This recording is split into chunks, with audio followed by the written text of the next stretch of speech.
За 3 года съемки на DJI Osmo Pocket 3 я потратил не одну сотню евро на абсолютно бесполезные аксессуары. Но в итоге я собрал идеальный сетап, который, по моему мнению, должен быть у каждого владельца такой камеры. И начну я с дополнительной крышки для защитного кейса от RayGeek. Крышка имеет пластиковую петельку, которая с помощью защелки устанавливается на стандартный кейс Pocket 3. Именно в таком виде я все время переношу и храню свою камеру. Этот кейс не только защищает камеру от повреждений, но также предотвращает ее случайное выпадение из футляра. А еще здесь есть отсек на 4 оптических фильтра, которые всегда должны быть под рукой.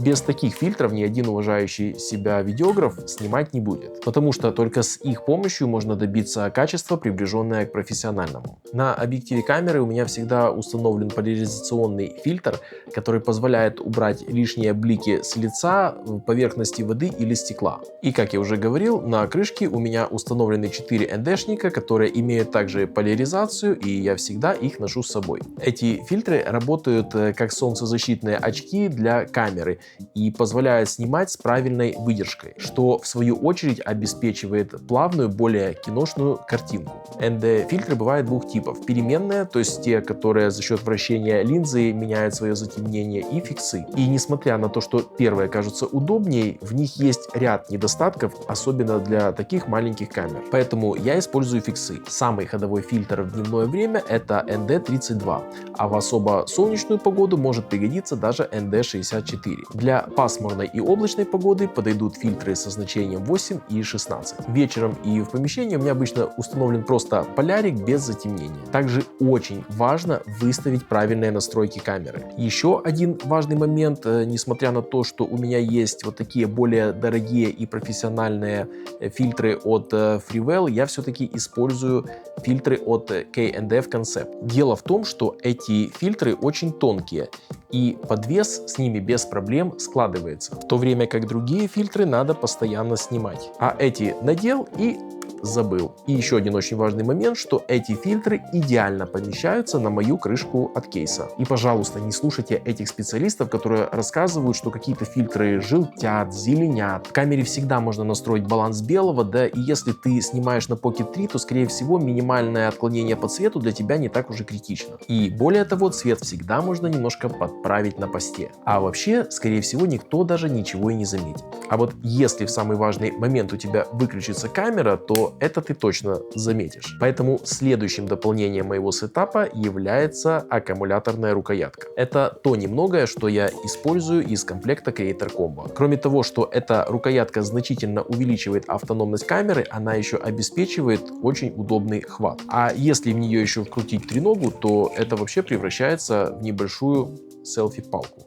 Таким образом, можно не только дальше отодвинуть камеру, чтобы захватить больше пространства позади себя, но и при съемке на ходу не надо высоко поднимать руку, чтобы обеспечить правильный ракурс. В итоге мой базовый обвес выглядит вот так. А если мне надо сделать его компактнее, я просто отщелкиваю ручку. Кстати, если ты досмотрел до этого места, то самое время поставить лайк. Теперь давайте поговорим о самом главном – о микрофоне. Несмотря на то, что в комплекте с камерой шел DJI Mic 2, я в итоге от него отказался. Да, это великолепный, вполне профессиональный микрофон с отличным качеством звука, но, во-первых, он достаточно тяжелый, а во-вторых, я потерял от него магнитик. И когда я зашел на Amazon для того, чтобы заказать новый магнитик, то наткнулся на DJI Mic Mini, который стоил всего лишь на 10 евро дороже, чем магнитик. Я заказал этот микрофон, и с тех пор я с ним не расстаюсь. Mini обеспечивает великолепное качество звука, стабильную передачу сигнала, при этом он намного легче и компактнее.